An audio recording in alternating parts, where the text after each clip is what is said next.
Hi, so what to do if you love to edit videos and videos in 4K but your laptop or personal computer is a little bit too slow for it? There is a very simple solution.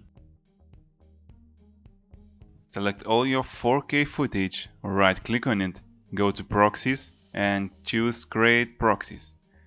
Now here you can choose whatever you like, it doesn't really matter. I really recommend, if you have a slow computer, try to make it as low as possible in the resolution in order to get a smoother look.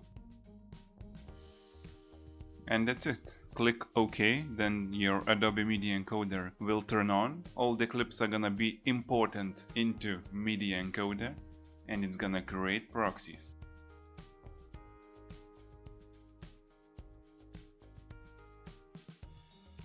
So once it's done, as you can see, there are black tabs on your video in the right side and the left side. This is the indicator that proxies are made and you can use it without any lags. But don't worry, when you are going to export your videos, they are gonna be exported in 4K, I mean in normal resolution. This only helps to deal with the slow computer problem.